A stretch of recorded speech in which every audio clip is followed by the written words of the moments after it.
குரோஷியா அந்த கண்ட்ரில இருக்கக்கூடிய இந்தியன் எம்பசில இருக்கக்கூடிய தேசிய கொடியை இறக்கி இருக்கு காலிஸ்தானி கூட்டம். செய்தி எப்படி பாக்குறீங்க? இதை நாங்கள் எப்படி செஞ்சோன்னு பெருமையாக அந்த வீடியோவே போட்டிருக்காரு, பண்ணும் வீடியோ போட்டிருக்காரு.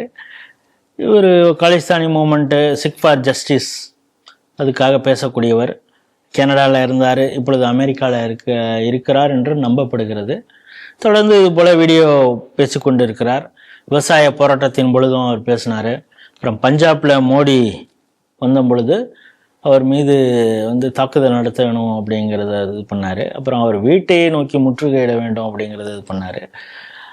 ஜனவரி 26 தேசிய கொடி ஏற்றிய பிறகு அப்புறம் இவங்க விவசாயிகள் போராட்டம் வந்த பொழுது அங்கே இதே போல் கொடியை எடுத்துகிற அந்த விஷயங்கள் பார்த்தாங்க.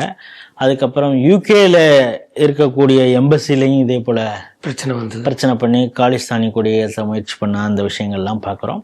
அப்பொழுதுதான் இந்திய எம்பசிக்கு போதிய பாதுகாப்பு கொடுக்கப்படவில்லை அப்படின்னு கண்டனம் தெரிவித்தது இந்தியா. அதை அந்த நேரத்தில் அலட்சியமாக யூகே அரசு கையாண்ட பொழுது அப்போது ஒரே ஒரு நாள் மட்டும் இந்திய அரசு ஒரு விஷயம் பண்ணுச்சு. டெல்லியில் இருக்கக்கூடிய யூகே எம்பசி இருக்குல்ல, அங்கே இருந்த பேரிகார்டெலாம் எடுத்துட்டாங்க.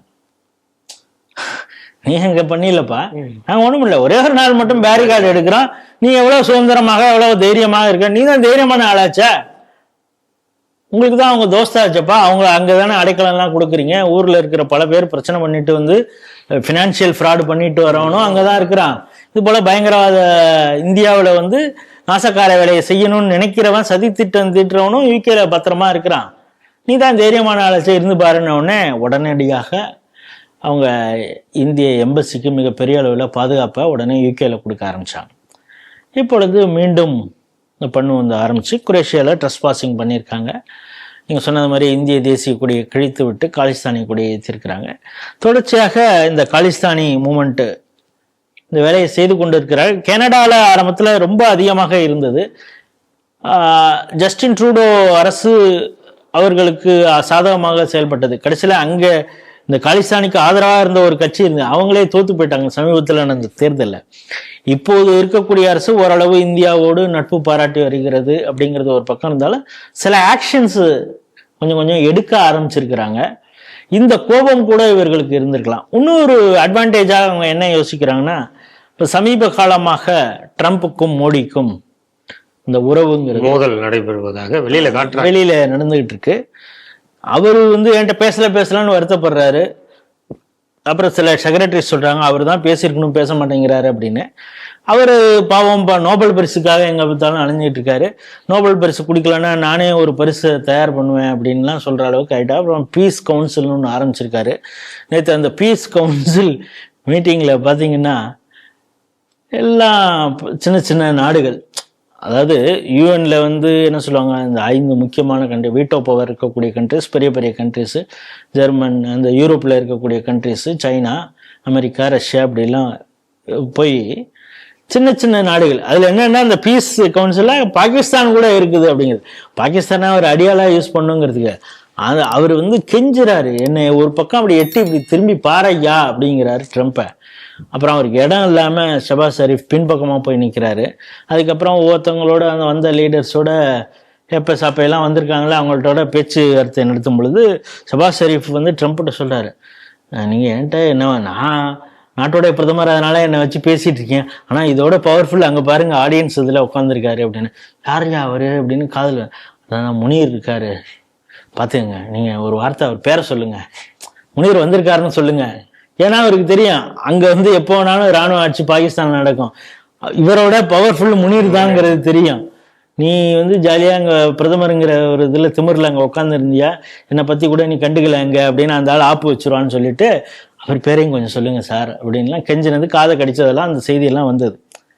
இப்பொழுது இந்த இந்தியாவுக்கும் அமெரிக்காவுக்கும் கொஞ்சம் அப்படியே வர்த்தக பிரச்சனை இந்த இதெல்லாம் போயிட்டு இருக்கிறதுனால இதை நாம் பயன்படுத்தி நம்ம மேலே அமெரிக்கா எந்த ஒரு ஆக்ஷனும் எடுக்காது, நம்ம என்ன வேணாலும் பண்ணலாம், இதை நமக்கு என்ன இதில் அட்வான்டேஜ் இருக்கோ அதை பயன்படுத்திக்கலான்னு பண்ணும் மற்றும் பல காலிஸ்தானி அமைப்புகள் யோசிக்குதுன்னு நினைக்கிறேன். ஆனால் எப்பொழுதுமே 3-4 ஆல்டர்னேட்டிவோட தான் மோடி செயல்படுவார் அப்படிங்கிறது. ட்ரம்ப்கிட்ட ஒரு பிரச்சனை இருக்குங்கிறது வேற, ஆனால் அங்கே சுற்றி இருக்கிறவர்களே அவரை சுத்தி இருக்கிறவர்களா மற்றவங்கள்ட்ட அவர் எப்படி உறவு வச்சிருக்காரு அப்படிங்கிறதுலாம் இருக்குது. முக்கியமாக அந்த FBI இருக்கிறவங்களா இருக்கட்டும், இந்த எக்ஸிக்யூட்டிவ் இதுல இந்த சட்டம் ஒழுங்கை காப்பதுல இங்க இருக்கிறவங்க எல்லாமே மோடியோடு தொடர்புல இருக்கக்கூடிய ஆட்கள் தான் இருக்காங்க. உரிய நடவடிக்கை எடுப்பார்கள் என்று நம்பப்படுகிறது. ஏன்னா இன்னொரு நாட்டில் இருந்துட்டு இந்தியாவில் வன்முறையை தூண்டுவது போலையும் இந்திய எம்பசிக்கு இது போல பிரச்சனை கொடுக்கக்கூடியவர்களை அமெரிக்கா கண்டிக்கும் என்று நம்புவார் மோடி. இதை செய்யலை அப்படிங்கிறப்ப இருக்கவே இருக்கிறது அன்னோன் பர்சன் அப்படின்னு யாரோ ஒருத்தவங்க இருப்பாங்க. அதையும் முடிக்கக்கூடிய, இதெல்லாம் ஒரு நேரத்தில் இந்தியா அப்படியெல்லாம் கனவு கண்டதில்லை. ஆனால் அதையும் செய்யக்கூடிய துணிச்சல் இந்த அரசுக்கு இருக்கு அப்படிங்கிறத எல்லாருமே ஒத்துக்கொண்டு இருக்கிறாங்க. அதனாலதான் சமீபத்துல பேசின அமெரிக்காவை சேர்ந்த ஒரு அதிகாரி என்ன சொல்றாரு, பிரம்மர் அப்படிங்கிறவர் சொல்றாரு, எல்லாரையும் ஈஸியா இட போட்டு இருந்தாங்க, ஆனா மோடியை அப்படி பண்ண முடியல. ஈவன் யூரோப்பியன் கண்ட்ரிஸ், கனடாவை கூட ட்ரம்ப் தன்னுடைய அழுத்தத்தினாலையும் போட்டு அவங்கள ஒரு விதமான ப்ரெஷர் கொடுத்து நான் சொல்றத நீங்க ஏத்துக்கங்க. இப்போ வெனிசுலாவை வேற இது பண்ணிட்டாரு. இது மாதிரி இப்போ கிரீன்லாந்து அவர் கைப்பற்றுவதற்கு என்னென்ன வேலையெல்லாம் செய்யறாரு, அது மாதிரிலாம் பண்ணணும்னு நினைக்கிறாரு. ஆனா அதுக்கெல்லாம் தயாராக இல்லை மோடி. காரணம் 144 கோடி ஜனத்தொகை உள்ள ஒரு மிகப்பெரிய நாட்டுடைய ஒரு பவர்ஃபுல் பிரதமராக இருக்கிறாருங்கிறதையும் தாண்டி 7.3% வளர்ச்சியை கொண்டிருக்க, உலகமே ஸ்தம்பிக்கும் பொழுது மிகப்பெரிய பொருளாதார வளர்ச்சியும் கொண்டிருக்கிறது. டெக்னாலஜிக்கலி ட்ரிவன் கண்ட்ரி, இது ரொம்ப ஸ்ட்ராங் இது இருக்குது. அதனால இவங்களை ஒன்றும் அவ்வளவு சீக்கிரம் அசைச்சிக்க முடியாது. இன்னொன்று, உலகத்தில் யூரோப்பியன் யூனியனாக இருக்கட்டும், ரஷ்யாவாக இருக்கட்டும், மிகப்பெரிய அளவிலே துணையாக இந்தியாவுக்கு இருக்கிறது. அதனால இவரால் மற்ற நாடுகளை இது பண்ணது மாதிரி இந்தியாவை, குறிப்பாக பிரதமரை செய்ய முடியாது. அந்த வருத்தம் ட்ரம்ப்புக்கே இருக்குது. நம்மளால இதை மட்டும் அதனாலதான் போகும்போதெல்லாம் என்ன சொல்றாரு, 2 பேர் பிரச்சனையை நான் தான் தீர்த்தேன் பாகிஸ்தான் அப்படிங்கிறாரு. ஸோ இதையெல்லாம் அட்வான்டேஜாக அவன் பயன்படுத்தலான்னு காலிஸ்தானி நினைக்கிறது. அதற்கும் முற்றுப்புள்ளி வைப்பார் மோடி அப்படிங்கிறது தான் நம்முடைய Tara Divine Awards 2025.